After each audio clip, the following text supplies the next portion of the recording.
Bonjour à tous, j'espère que vous allez bien. On se retrouve pour une nouvelle vidéo. On va faire le point sur un petit peu tout ce qui se passe en ce moment, notamment en France avec les élections. On a pas mal d'actions qui chavirent. Il y a des explications à tout ça. On va essayer d'identifier des zones de vente, des zones d'achat pour certaines actions. Je vais vous faire part des actions qui m'inquiètent le plus, notamment, qui sont très exposées notamment au fonds euro. C'est vrai qu'à l'heure actuelle, pour l'instant, je suis un petit peu attentiste sur la situation parce que pour moi, euh, la finalité finalement de ces élections ne sera pas forcément bonne pour les marchés. Et donc je préfère être patient, même si on a déjà eu une grosse baisse, je pense que ça peut continuer. Je vous montre ça tout de suite par exemple, hop, avec BNP. Alors BNP, on l'avait call, on était plutôt dans une zone de vente, donc ça a bien diminué, hein. Personnellement j'ai des parents qui travaillent chez BNP, ils ont réussi à... bon, eux c'est pas vraiment des actions, hein, parce que c'est salarial, mais ils ont réussi à sortir euh, dans cette zone de vente, donc à débloquer leurs fonds, donc c'est plutôt intéressant. Là vous voyez qu'on a break le RSI, donc on a potentiellement la place pour aller chercher plus bas. Donc on n'est pas encore sur un mouvement qui est vendeur, hein, même si on a une forte baisse, et c'est pour ça que je vous dis qu'on pourrait aller chercher plus bas. On va déjà essayer de retester là les order blocks qu'on a ici, puis la trendline haussière qu'on a juste là, et on pourrait potentiellement la break, hein, ce serait pas du tout impossible.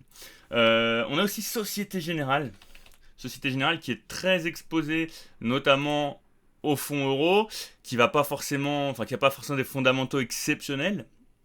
Et vous voyez qu'on arrive sur des zones qui pourraient potentiellement euh, sembler être des opportunités, pas pour moi. Je préfère être très prudent sur ces dossiers. C'est pas du tout des dossiers sur lesquels j'investirais pour l'instant. Société Générale, c'est pas une société sur laquelle j'ai envie d'investir. On a aussi Orange, sachant que Société Générale est très exposée à la France, hein. Il me semble que c'est à hauteur de 40% de son chiffre d'affaires. Euh, Orange. On a aussi Orange, hein, qui a vraiment chuté fortement. Euh, on consolidait, hein, jusqu'à maintenant, hein. On a une espèce de range, hein, pour Orange.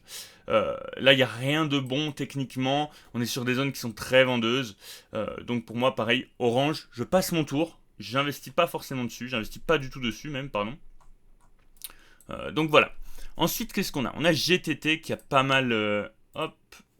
On a GTT aussi, si je vous dis pas de bêtises. Elle est où GTT?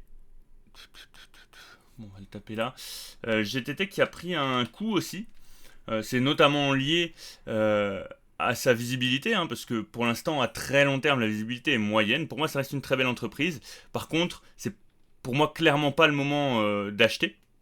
On arrive sur des zones de vente un petit peu fortes en termes de RSI, mais on pourrait aller totalement chercher plus bas, potentiellement tester déjà les 0,618 de Fibo, et ensuite cette trendline haussière qu'on a juste ici, hein. Donc pour rappel, une trendline c'est indicatif, mais c'est plutôt une zone d'achat globalement. Sachant qu'on a aussi la moyenne mobile 200 périodes pardon, en weekly, qui se situe juste ici. Donc personnellement, je touche pas, hein, là. Vous voyez, on a break des zones qui font que, à l'heure actuelle, à moyen terme, on est baissier sur GTT. Bon, SML qui continue tranquillement sa poussée, vraiment, il n'y a rien qui peut arrêter SML. Alors après, à l'heure actuelle, pour moi, c'est plus intéressant d'investir sur des sociétés françaises, mais qui ont une grosse part de leur chiffre d'affaires à l'international, hein. C'est le cas de beaucoup de sociétés, hein. C'est aussi le cas, par exemple, pour Schneider Electric. Euh, Vous savez, c'est des sociétés sur lesquelles je suis positionné et que je garde sur le long terme. Mais globalement, voilà, il faut vraiment être prudent en ce moment. Moi personnellement, je respecte mon plan. Donc c'est-à-dire que j'investis, enfin j'ai une approche qui est plutôt value. Donc je regarde un petit peu ce que vaut la société, je regarde ses fondamentaux. Est-ce que par rapport à ses fondamentaux, elle est surévaluée, sous-évaluée ou correctement évaluée? Et personnellement, c'est comme ça que j'investis. Je voulais aussi vous montrer Katana. Je vous avais dit que j'étais vendeur, hein. J'ai fait de la spéculation dessus, hein, donc je dois être à... J'ai dû faire un coup à 13% là en pas très longtemps, en quelques semaines. Et ça n'a pas loupé, hein. Le problème de Katana, c'est qu'il y a pas mal de questions que se posent les actionnaires, notamment vis-à-vis du management. Il y a une situation qui n'est pas forcément très fair-play vis-à-vis des actionnaires comme vous et moi sur Katana. Donc voilà, je touche plus forcément au dossier pour l'instant. On verra à plus long terme, mais d'ailleurs je peux le sortir, voilà, de la liste. On a quoi d'autre? Bon, bah, Dassault, pas grand chose à dire, hein. On savait qu'on pouvait aller tester là nos order blocks acheteurs, hein, mais on est plutôt sur des zones acheteuses pour moi sur Dassault. Donc pas grand chose à dire. On a Equasense aussi qui a bien corrigé. Voilà, vous voyez, on est aussi en train de tester notre order block acheteur. Alors, on a cassé notre trendline, mais bon, faut quand même avoir en tête qu'on est sur un événement un peu exceptionnel avec ce qui se passe en France. Il y a beaucoup de spéculation, il y a beaucoup de peur, hein. Donc est-ce que c'est une peur qui sera justifiée ou non?